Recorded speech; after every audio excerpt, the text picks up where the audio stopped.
Ganito itsura ng bahay nung unang dating namin dito. Nakikita ninyo, maumbok pa ang lupa. Ganyan ang harapan niya, mas mataas kesa sa kalsada. At walang kahala-halaman. Kaya unti-unti binakbak ko yung lupa upang mabawasan at nagtanim na rin ako. At ito na nga ang itsura niya.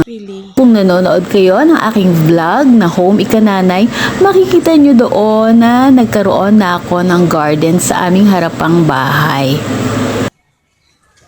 Ito naman, yung type ng plant na minumolde siya. Something you can shape up. Kung ano yung gusto mong hulma. I have Mayana plants. Iba-ibang kulay niya. At meron dito mga growing trees. Gaya ng mangga. Mamaya guys, yung mga growing trees na yan, idodonate na natin sa clubhouse. Kasi may namungang guyabano. Dito naman, ipapakita ko sa inyo yung mga... Kita nyo ba guys? Siling labuyo siya. So, dito banda, meron naman akong, wow, ito ang ganda ng avocado na yan kasi medyo nalililiman siya. May iba-ibang kulay.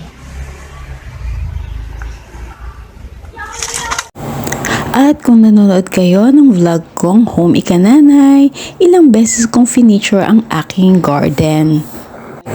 Binalikan ko ang video na to para maipakita ko kung gaano ang pagbabago na nangyari dito sa harapan ng bahay.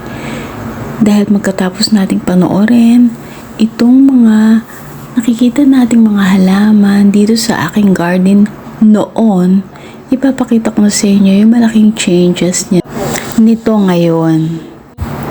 Sa totoo lang, nakakalungkot kasi ang tagal kong inalagaan ng mga halaman at ang tagal kong pinaganda yung garden.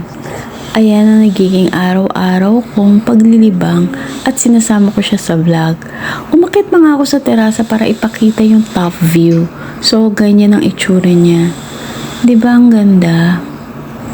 Oh, basta nagagandahan ako. Kasi yung mga kapitbahay namin hindi naman masyadong nag-aalaga ng maraming halaman dahil nga sementado na kasi yung harapan nila. Hindi naman dahil hindi nila gusto.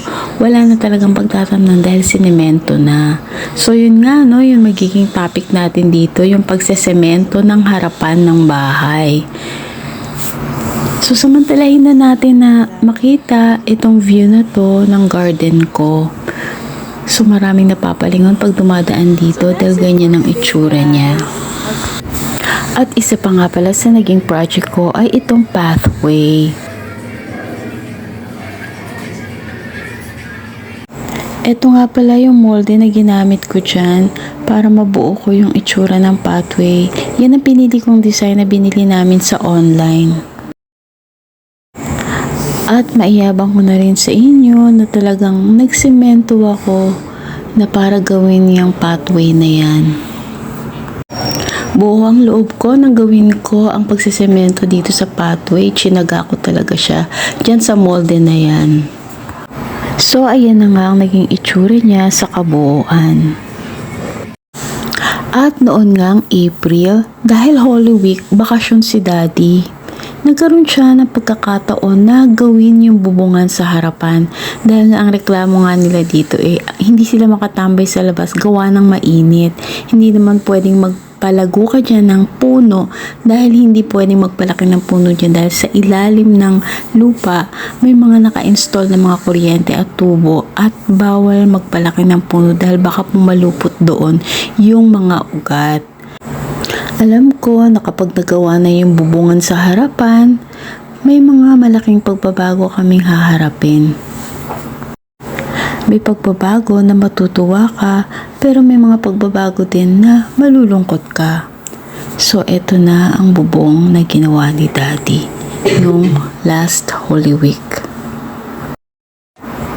So, eto na nga ang nanay nyo.